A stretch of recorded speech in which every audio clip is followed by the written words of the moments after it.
Welcome to our channel being doctor. तो guys आज बहुत ही इंटरेस्टिंग वीडियो के साथ हम लोग स्टार्ट कर रहे हैं जो कि है अस्थि शरीर। और प्लीज़ गाइज इस वीडियो को लास्ट तक देखिए ताकि आपको अच्छे से अस्थि शरीर होता क्या है वो समझ आए। और चलिए हम लोग स्टार्ट करते हैं।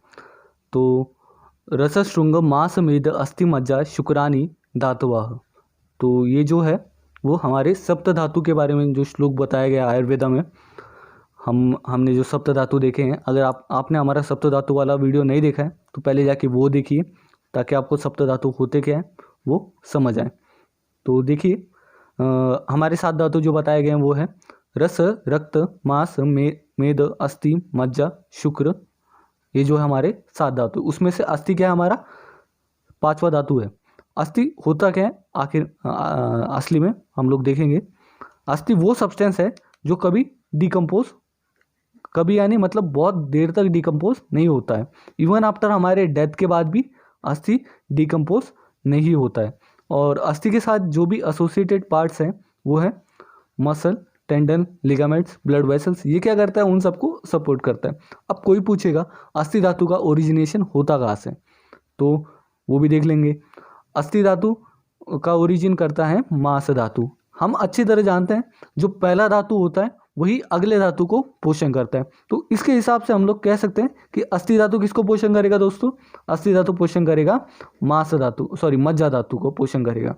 और अगर पंचभौतिक कॉन्स्टिट्यूशन अस्थि धातु का हमने देख लिया तो क्या क्या बोलेंगे हम लोग उसमें, सर्वद्रव्यम पांचभौतिकम अस्मिन् अर्थे। इसका मतलब होता क्या है, हमारी सृष्टि में, हमारे ब्रह्मांड में जो भी चीज़ है उसमें हर चीज़ में ये 5 घटक है, 5 महाभूतास है जिनके नाम है आकाश, वायु, अग्नि, जल और पृथ्वी। तो ये जो 5 घटक है ये हर चीज़ में है। तो इसमें से भी हर चीज़ अलग अलग क्यों है, क्योंकि हर चीज़ इनका आधिक्य, किसी का आधिक्य ज़्यादा है तो किसी का कम है। हर घटक एक जैसा नहीं होगा। इसके कारण ही पृथ्वी महाभूता जो है वो जो हमारे अस्थि है उसमें पृथ्वी महाभूता का आधिक्य है। अगर कार्य देखेंगे हम लोग अस्थि धातु के तो कार्य क्या क्या है, सपोर्ट करता है। अब सपोर्ट करता है तो क्यों सपोर्ट करता है, क्योंकि ये स्ट्रक्चरल फ्रेमवर्क प्रोवाइड करता है।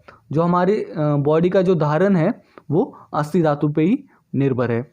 और अगर हम लोग देखेंगे तो अंडरलाइंग टिश्यूज़ जो भी है, टिश्यूज़ जो है उनको सपोर्ट करेगा, प्रोटेक्ट करेगा।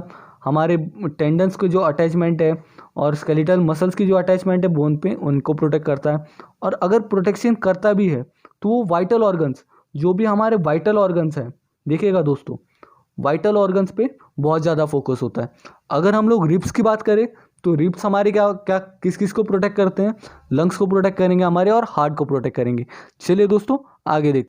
अगला है गाइस लोकोमोशन। तो लोकोमोशन अगर हम लोग देखेंगे तो हमारे बोन्स पे होता क्या क्या है, मसल होती है। तो मसल जो अटैच है, अगर मसल में कोई भी कॉन्ट्रैक्शन होता है तो वो क्या करती है, बोन्स को अपनी तरफ पुल करती है। अगर बोन्स को पुल करेगी तो हमारा जो रिक्वायर्ड मूवमेंट है वो होने लग जाएगा। अगला है स्टोरेज ऑफ मिनरल्स। बोन के जो टिश्यू हैं उनमें पोटेशियम और कैल्शियम की मात्रा बहुत ज़्यादा होती है। तो जब भी हमारी बॉडी में कमतरता होती है तो ये पोटेशियम और कैल्शियम बोन्स क्या करती है, हमारे ब्लड में रिलीज कर देती हैं। और आगे अगला जो हम लोग देखेंगे वो है ब्लड सेल्स का फॉर्मेशन। तो ब्लड सेल का फॉर्मेशन क्या होता है, रेड बोन मैरो। तो रेड बोन मैरो में क्या क्या फॉर्म होगा, आरबीसी, डब्ल्यूबीसी और प्लेटलेट्स। इसी प्रोसेस को हमने क्या बोला, हीमोपोएसिस। तो स्टोरेज ऑफ ट्राइग्लिसराइड्स। ट्राइग्लिसराइड्स क्या कहाँ स्टोर होंगे, हमारे एडिपोस सेल्स में स्टोर होंगे। कहाँ पे, येलो बोन मैरो में। और अगर हम लोग देखें तो आयुर्वेदा में जो हमारे बोन्स के नंबर बोले गए हैं उस पर ज़रा ध्यान देते हैं। तो कुछ एक्सपर्ट्स ने बोला कि 366 है, चलो मान लिया। कुछ शल्यतंत्र ने बोला कि 300 है। तो 300 कैसे हैं वो देखेंगे हम लोग। हमारी जो एक्सट्रीमिटीज़ है, जो शाखा है वो है 4। तो 4 शाखा में अगर एक शाखा में 30 होगा तो पूरा कितने हो जाएंगे, 120। मध्यम शरीर में कितने हैं, 117 हैं। ग्रीवा में कितना है, 63 है। तो पूरे मिला के कितने हो गए, 300 हो गए। और अगर हम लोग भाव देखेंगे तो हमारा है पितृज भाव। जितने भी हार्ड सब्सटेंस है बॉडी की वो किसने बनाया है, हमारे फादर की तरफ से आते हैं, इसलिए हम उसे बोलते हैं पितृ।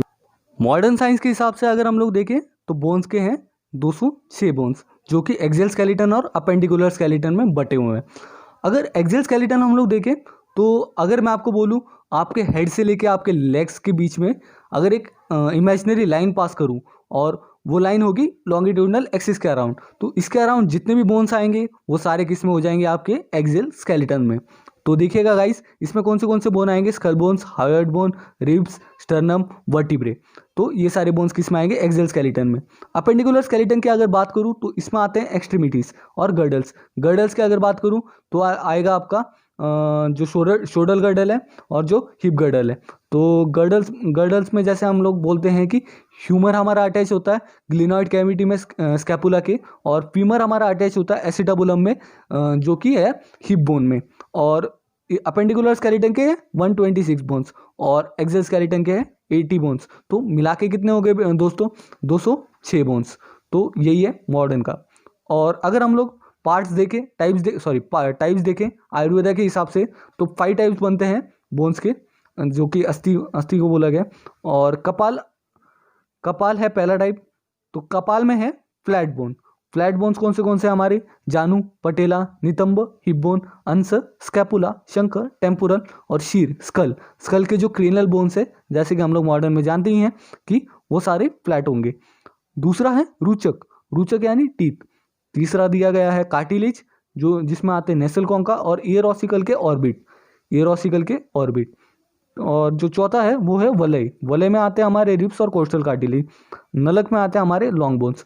तो गाइज, अगर आपको हमारा वीडियो अच्छा लगा है तो प्लीज़ लाइक कीजिए, कमेंट कीजिए और शेयर कीजिए। जो भी आपके डाउट्स है वो कमेंट सेक्शन में लिखिए। और हमारा व्हाट्सएप चैनल ज्वाइन करने के लिए आपको लिंक मिल जाएगी हमारे डिस्क्रिप्शन में। इस वीडियो के PDF नोट्स आपको हमारे डिस्क्रिप्शन में मिल ही जाएंगे। और अगर आपको हमारा सेकंड पार्ट चाहिए तो प्लीज़ इस वीडियो को बहुत ज़्यादा लाइक कीजिए। Thank you.